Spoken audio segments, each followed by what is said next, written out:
ধুবুৰী জিলাৰ হালাকুৰা আৰক্ষীয়ে যোৱাকালি আবেলি বিদ্যাদাবৰী তৃতীয় খণ্ডত 26টা আৰু আগমনী আৰক্ষীয়ে মইছা গাঁৱত অভিযান চলাই 13টা গৰু জব্দ কৰে। অৱশ্যে গৰু জব্দ কৰাৰ লগতে হালাকুৰাৰ 3গৰাকী সৰবৰাহকাৰী আৰু আগমনী 2গৰাকী সৰবৰাহকাৰীক আটক কৰে। হালাকুৰা আৰু আগমনী আৰক্ষীয়ে গোপন সূত্ৰৰ খবৰৰ ভিত্তিত আগমনী আৰক্ষীয়ে মইছা গাঁৱত লুকাই ৰখা 13টা গৰু উদ্ধাৰ কৰাৰ লগতে গৰুৰ চোৰাং ব্যৱসায়ৰ লগত জড়িত অভিযোগত নুৰুদ্দিন হক আৰু তেওঁৰ ভাতৃক আটক কৰে।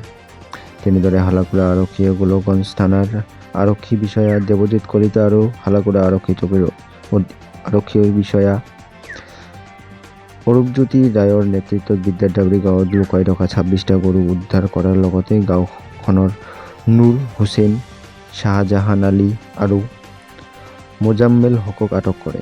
দীৰ্ঘদিনৰ পৰা ধৃত ব্যক্তি কেইগৰাকীয়ে বাংলাদেশলৈ অবৈধভাৱে গৰু সৰবৰাহ কৰি আছে বুলি অভিযোগ উত্থাপিত হৈছে।